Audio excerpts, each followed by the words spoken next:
Здравствуйте, дорогие друзья! Меня зовут Павел Иванов. Я писатель, специалист по работе с горем и скорбью, исследователь жизни после смерти и потустороннего мира. Автор книжного цикла «Жизнь после жизни есть, я знаю» и этого подкаста. В сегодняшнем выпуске я расскажу вам о совместных околосмертных переживаниях, и вы узнаете, почему они являются одним из лучших доказательств существования жизни после смерти и потустороннего мира. Околосмертное переживание, или сокращенно ОСП, это распространенный по всему миру, происходящий на протяжении тысячелетий и не зависящий от каких-либо различий между людьми трансцендентальный опыт человека во время клинической смерти или опасной ситуации, способной привести к смерти. Во время ОСП сознание человека или душа, астральное тело отделяется от физического тела, человек наблюдает покинутое тело и происходящие вокруг него события со стороны. Путешествует в небесные, в крайне редких случаях в адские, духовные сферы. Общается с существами света, духовными наставниками и ангелами-хранителями. Просматривает и анализирует всю прожитую к этому моменту жизнь. Осознает последствия и влияние его поступков на других людей. Судит сам себя и делает вывод о том, сдал ли он в целом экзамен земной жизни или провалил его. За последние 150 лет собрано множество свидетельств, детальных описаний ОСП, проведено огромное количество исследований, изысканий и перекрестных проверок ОСП. Совокупность этих данных уверенно доказывает и подтверждает факт продолжения жизни в другом измерении после завершения земного существования. Одни эти масштабные исследования ОСП уверенно отвечают на вопрос, есть ли жизнь после смерти. Несомненно. А ведь существует еще медиумизм.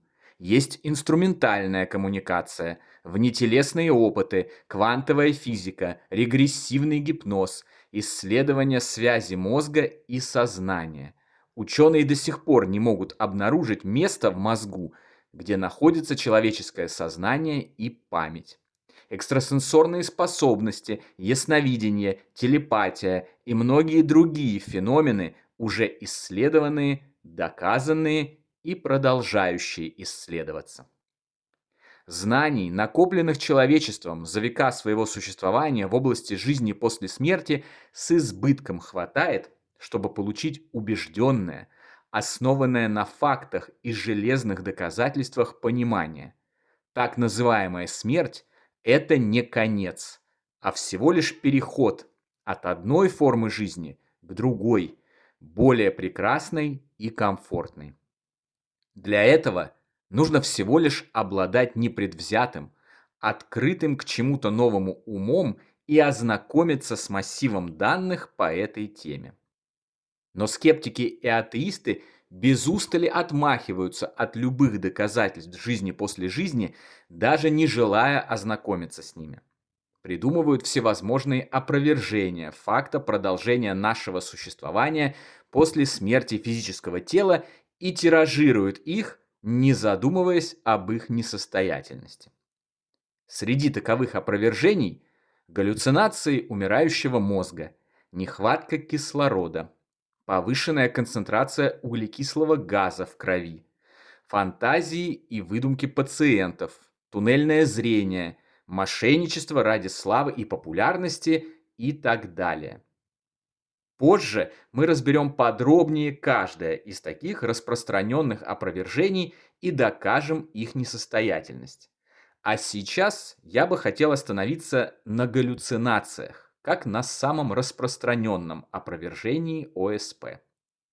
Галлюцинации – это образы, по разным причинам возникающие в больном, поврежденном или находящемся под воздействием определенных веществ, но снабжающимся кровью и, главное, работающим мозге человека. Обычно это спутанные видения, голоса или звуки устрашающего характера, характер которых ничего общего с ОСП, в котором сознание наоборот проясняется, а все переживаемые события носят исключительно позитивный характер, не имеет.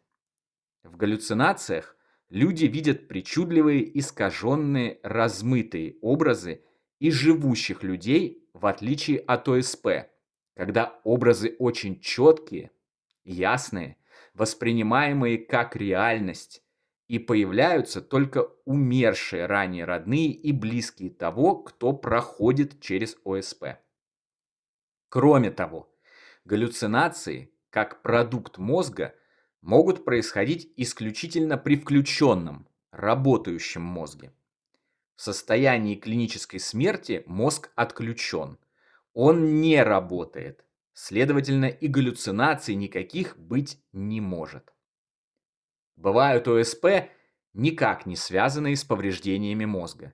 Например, в случаях, когда человек падает с большой высоты, оказывается в или авиакатастрофе и чудом избегает гибели, и других обстоятельствах, когда наступление смерти воспринимается как неминуемое.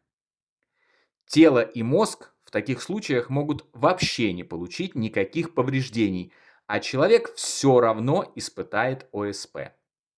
Но есть еще одно, самое убедительное доказательство, опровергающее мнение скептиков и ученых о том, что ОСП – это всего лишь галлюцинации угасающего сознания, которое генерируется поврежденным мозгом. Дело в том, что околосмертное переживание – это не всегда только и сугубо личный опыт умирающего. Ученые, проводившие исследования ОСП, уже в 70-х годах прошлого века столкнулись со случаями, когда родные и близкие людей, находившихся в критическом состоянии, сообщали, что в эти эмоциональные моменты они становились свидетелями событий, подозрительно напоминавших образы ОСП. Так, например, кто-то, находясь у постели умирающей мамы, вдруг осознавал, что движется сквозь темный туннель, видит палату, тело матери и свое собственное тело со стороны, а затем попадает в места невиданной красоты, встречая там ангелов без крыльев, мысленно передающих им сообщение, что все будет хорошо. Кто-то видел открывающиеся порталы, в которые отправлялись души их родных и близких, и какое-то время двигались вместе с ними, пока не достигали разделительной черты, за которую, как они чувствовали, им переходить нельзя. Другие сопровождали пациентов, испытывающих ОСП, в небесных сферах до их встречи с другими, ранее усопшими родственниками, а затем слышали голос, сообщавший, что дальше им идти нельзя и пора возвращаться. После чего видение пропадало, а они снова обнаруживали себя в палате медицинского учреждения. Сначала исследователи не стали обращать на сообщения о таких случаях внимание. Как и скептики, они посчитали, что это либо галлюцинации, либо фантазии особо впечатлительных родственников умирающих пациентов. Но время шло. Свидетельств о похожих случаях становилось все больше. Они поступали из разных точек света, и все были похожи не только друг на друга, но и содержали все признаки классического ОСП.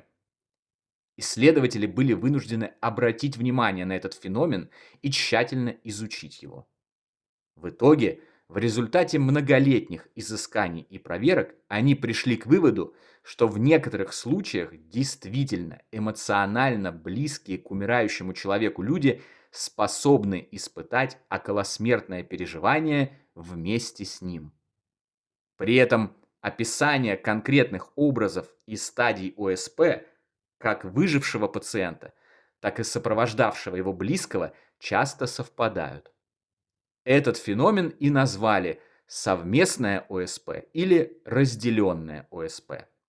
Он подробно, вместе с разбором конкретных случаев конкретных людей, описан в книгах таких известных ученых, посвятивших исследованию ОСП своей жизни, как Реймонд Муди, Смотри книгу «Проблески вечности». Или Мелвин Морс. Смотри книгу «Преображенные светом» и других. Например, известен случай, когда одна семья собралась у постели своей матери, находившейся в тот момент в критическом состоянии здоровья в больнице. Они, полные печали, неустанно дежурили рядом со своей любимой мамой. В какой-то момент одна из ее дочерей почувствовала необъяснимый поток радости, позитива и любви. Затем она увидела, что комната меняет свои пропорции и формы. В районе потолка открывается портал, из которого появляются их умершие ранее родственники, а душа матери выходит из тела и направляется в сторону этого портала. Повернув голову к своей сестре, стоявшей рядом с ней, преисполненная мыслями о том, что на почве горя она сошла с ума, девушка увидела, что та тоже смотрит в сторону портала с раскрытым ртом. Когда ОСП закончилось, девушки подтвердили друг другу, что видели одно и то же. Случается даже так, что наблюдающий ОСП своего родственника человек может вместе с ним смотреть фильм о его прошедшей жизни, видя разворачивающиеся события давно прошедших лет и обнаруживая таким образом разные скелеты в шкафу своей семьи, о которых он никогда не знал. А иногда наоборот, отдельные события фильма жизни родного человека скрываются и как бы замыливаются, цензурируются для посторонних зрителей. Описывая свой опыт, такие зрители, испытавшие разделенное ОСП, сообщают, что моментально осознали, почему это происходит. Они пока не готовы узнать об этих событиях, и на то есть веские причины, о которых им тоже пока неизвестно. Опровержение скептиков и ученых, отрицающих факт жизни после жизни, гласит, что ОСП – это всего лишь галлюцинации поврежденного мозга умирающего человека. Но родственники и близкие такого человека, в некоторых случаях разделяющие с ним его околосмертный опыт, находятся в нормальном состоянии. Их мозг не умирает. У них нет никаких причин для галлюцинаций. И все же они видят события, совпадающие с классической моделью околосмертного переживания.